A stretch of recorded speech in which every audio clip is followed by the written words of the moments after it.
रजामंदी के साथ हुआ है, उसके साथ भी मेरे साथ। जनाब बताएं किस तरह बुलाया था आपने फ़ोन पे उसे? मैंने नंबर दिया था, ठीक है। तो उसको बाद के फ़ोन किया, मैं नंबर बंद था। अगले दिन फ़ोन किया तो उर्दू ना गल की, मैंने की भाई ना गल। फिर वो भाई ने पहले किया, फिर मैंने बाद में किया। बच्ची जो है 8वीं क्लास में पढ़ती है, 14 साल उसकी उम्र है।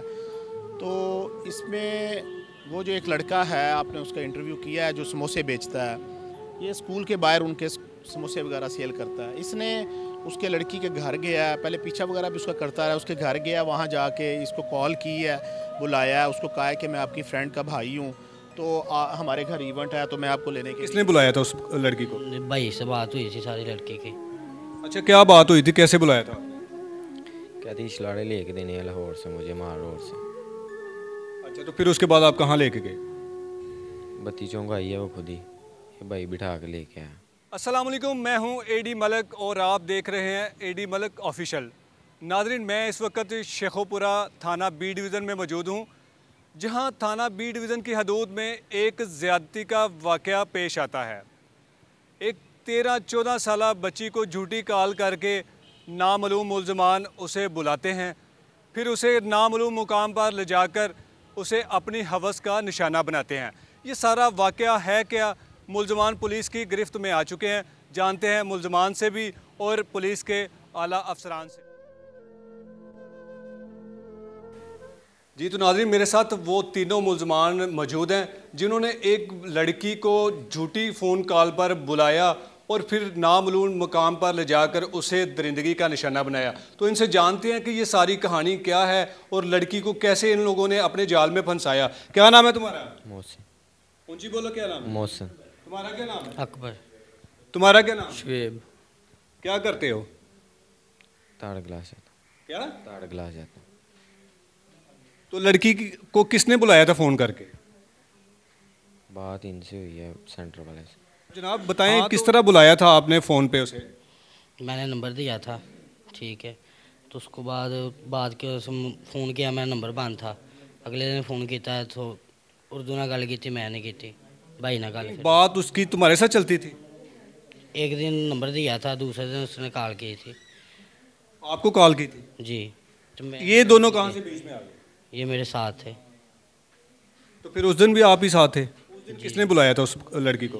भाई से बात हुई थी सारी लड़के की। अच्छा, क्या बात हुई थी, कैसे बुलाया था आपने? कहती छलाड़े लेके देने हैं लाहौर से, मुझे मार रोड से। अच्छा, तो फिर उसके बाद आप कहाँ लेके गए? बत्ती चौंक आई है वो खुद ही, ये भाई बिठा के लेके आया। अच्छा, बिठा के वो लेके आया था, फिर आप कहाँ लेके गए उसे? घर में। फिर क्या किया? रजामंदी के साथ हुआ है, उसके साथ भी मेरे साथ। अच्छा, दोनों एक टाइम भी तो रजामंदी के साथ किया उसके साथ? जी हाँ, उसकी रजामंदी थी फिर ही हुआ। उसकी रजामंदी थी कि आपने लोगों ने ज़बरदस्ती की है? ज़बरदस्ती नहीं हमने की, उसकी वो तो रजामंदी। कहती है कि मुझे इन्होंने झूठी कॉल की है कि जी आपकी कोई फ्रेंड आई है मिलने, तो आप मेरे साथ चलो। नहीं जी, हम आप झूठ बोल रहे हो ना? नहीं, हमने क्यों बोलना। फिर क्या किया था उसके साथ? इधर देख के, मेरी तरफ देख के बात करो आप। जी जी। क्या किया था आप? वो भाई ने पहले किया, फिर मैंने बाद में किया। क्या किया था आप, फिर उसके बाद बताओ। वो भाई ने पहले किया, फिर मैंने बाद में किया।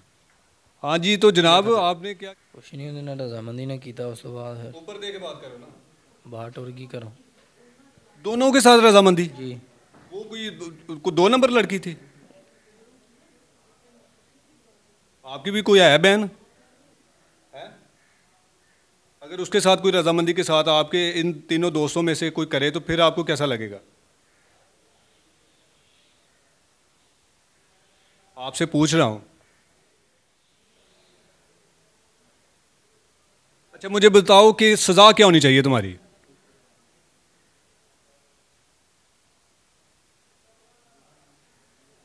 तुम्हारी क्या सजा होनी चाहिए? तुम्हारी क्या होनी चाहिए सजा? नाज़रीन, इनके चेहरे आप झुके हुए देख रहे हैं, इनकी नज़रें अब उठ नहीं रही, क्योंकि ये लोग इस किस्म की बगैरती पर उतर आए हुए हैं। इनकी सिर्फ और सिर्फ एक ही सज़ा है। मैं शेखोपुरा पुलिस को सलाम पेश करता हूं कि उन्होंने इन तीनों गिरफ्तार किया और हथकड़ी लगा के ने हवालात में डाला हुआ है। उनसे मेरी थोड़ी सी रिक्वेस्ट है कि इन तीनों दरिंदों को इबरतनाक सज़ा मिलनी चाहिए, ताकि आइंदा किसी की बच्ची को ये इस तरह अपनी बातों में ना लाएं, इस तरह उनके साथ दरिंदगी का निशाना ना बनाएं। अगर इन तीनों की किसी एक की बहन होती तो मुझे लगता है कि ये लोग अब इस तरह चेहरे नीचे ना किए होते। अब ये बोल नहीं रहे क्योंकि इनके पास बोलने के लिए है ही कुछ नहीं है। तो मैं दोबारा से रिक्वेस्ट आपसे करूंगा, अपनी बच्चियों की तरबियत ऐसी करें, इन लोगों की बातों में मत आने दें, अपने बच्चों पर केयर करें ताकि दरिंदगी का निशाना होने से बच सकें। मजीद इनके खिलाफ क्या कार्रवाई हुई है? जी, तो मेरे साथ खिजर हयात साहब चाइल्ड ब्यूरो प्रोटेक्शन के फोकल पर्सन मौजूद हैं। उनसे जानते हैं कि ये सारा वाक़या कैसे हुआ, फिर उन्होंने कार्रवाई कैसे हुई इनके खिलाफ, सारा मामला इनसे जानते हैं। अस्सलाम वालेकुम सर। वालेकुम अस्सलाम। अच्छा सर, ये इंतहाई अफसोसनाक वाक़या जो कि कुछ रोज़ पहले हुआ था, तो इसमें आपने फिर क्या इक़दाम उठाए कि मुल्ज़मान को फिलफौर गिरफ़्तार भी कर लिया गया? इसमें ऐसे है, जो है 8वीं क्लास में पढ़ती है, 14 साल उसकी उम्र है। तो इसमें वो जो एक लड़का है, आपने उसका इंटरव्यू किया है, जो समोसे बेचता है, ये स्कूल के बाहर उनके समोसे वगैरह सेल करता है। इसने उसके लड़की के घर गया, पहले पीछा वगैरह भी उसका करता रहा, उसके घर गया, वहाँ जाके इसको कॉल की है, बुलाया, उसको कहा है कि मैं आपकी फ्रेंड का भाई हूँ, तो हमारे घर इवेंट है, तो मैं आपको लेने की उसकी बातों में आ गई, बाइक पे बैठ के उसके साथ चली गई। वो नामालूम मुकाम पे वहाँ पे ले गए और वहाँ जाके एक बंदा पहले मौजूद था, लड़का जो था, वहाँ इन्होंने बच्ची को दरवाज़ा बंद करके वीडियो भी बनाई और ज़बरदस्ती रेप भी किया है। और जब लड़की ने चीखो पुकार की, वहाँ पास कोई नहीं था, कोई उसकी दाद रसी करने के लिए नहीं मौके पे आया। तो बच्ची ने उनसे, जब इन्होंने अपनी हवस पूरी कर ली, बच्ची ने उनसे जान छुड़ा के बाहर भागने लगी।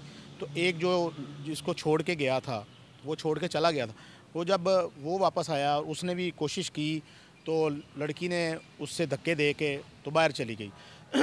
जैसे ही बाहर पहुंची तो थोड़ी दूर जाके कोई एक नामलूम शख्स जो राहगीर गुजर रहा था, उससे हेल्प ली। वहाँ पे उससे मोबाइल से 15 कॉल की। जब 15 कॉल की तो तब मैं भी यहाँ SHO के पास, राना सजाद अकबर के पास मौजूद था। तो कॉल सुनते ही उसको फौरी तौर पे रिस्पांस किया। हम मौके पे SHO अपनी टीम लेके वहाँ पहुँच के वकूआ देखा तो ये मुल्ज़मान वहाँ से भाग चुके थे। और लड़की के जो वालिद हैं उनसे रब्ता हुआ, वो आए, उन्होंने एक एप्लीकेशन थाने में नामालूम लोगों के ख़िलाफ़, तो DPO साहब के इल्म में SHO साहब ने बात लाए, तो उन्होंने परमिशन ली कि जितनी भी जदीद टेक्नोलॉजीज़ हैं उनकी मुझे इजाज़त दीजिए फिलफौर। उन्होंने फौरी तौर पे इनको परमिशन दी और SHO ने अपने तमाम सलाहियतों को बुरे कार लाते हुए, जदीद टेक्नोलॉजी का इस्तेमाल करते हुए 3 से 4 घंटे में नामलूम मुल्ज़मान को गिरफ़्तार करके नामज़द FIR दी, और जो कि आज हवालात में बंद है और जो आप रिमांड। अच्छा, सर वो बता रहे हैं कि आपने बयान में, उन्होंने मुझे बताया कि जी हमारा जो ये सारे मामला हुए वो ये रजामंदी के साथ हुए थे। एक लड़की का उसके एक लड़के के साथ कोई ताल्लुकात थे, लेकिन वो जो 2 लड़के उसके लड़के के दोस्त थे, उन्होंने किस तरह अपनी बातों में उसको लाया, ये इसकी मुझे कुछ समझ नहीं आ रही। असल में ना, वो लड़की के ताल्लुकात किसी के साथ भी नहीं थे। वो लड़का जो है उसने शो ये किया कि मैं आपकी दोस्त का भाई हूँ, तो उसकी बातों में वो बच्ची आ गई। छोटी सी बच्ची, मासूम बच्ची है, उसके क्या किसी से ताल्लुक़ होंगे? अगर कोई उसके साथ ताल्लुक़ होता तो वो अपने घर बुलाती, जब कोई घर नहीं होता उसे क्या ज़रूरत है लोगों के जाके उसके साथ बैठ के डेरों पे जाती और ये सारा रंग रेलियाँ। और देखे कि ताल्लुक़ किसी एक से हो सकता है, इस तरह 3 लोगों के साथ उसका ताल्लुक़ तो नहीं ना हो सकता। वो ख़ुद भी तस्लीम कर रहे हैं कि हमने उसकी दोस्ती इसके थी, हालाँकि उसकी दोस्ती भी नहीं थी, उसने उसका नंबर लिया कि मैं आपकी दोस्त का भाई हूँ। अगले दिन ही उसने ये सारा मतलब काम कर लिया। ये लोग, आपकी एफर्ट कहाँ तक पहुँची है और आगे कहाँ तक लेके जाएंगे? इनको क्या सज़ा मिलनी चाहिए? ये child protection bureau police department Punjab police के साथ खड़ी है और पुलिस ने अभी मुल्ज़मान का रिमांड लिया हुआ है। ये जुडिशल रिमांड पे हैं। इनका बच्ची का मेडिकल जो है वो आ गया, उसमें साबित हो चुका है कि रेप हो गया, ठीक है। और इंशाल्लाह कड़ी से कड़ी सज़ा मिलेगी। ये पुलिस की इन्वेस्टिगेशन में ये गुनाहगार हैं और ये गुनाहगार ही होंगे, ये चलान होंगे। आपने इनकी सारी गुफ्तगू सुनी, ऐसे मुल्ज़मान किसी माफ़ी के मुस्तहक नहीं हैं। खुदारा आपसे गुजारिश है कि अपने बच्चों पर नज़रें रखें और इनके आने जाने पर, इनके मोबाइल इस्तेमाल करने पर नज़र रखें, ताकि आपके बच्चे किसी बड़ी मुसीबत से बच सकें। इसी के साथ मुझे दीजिए इजाज़त, मिलते हैं एक और वीडियो में, तब तक के लिए अल्लाह हाफ़िज़।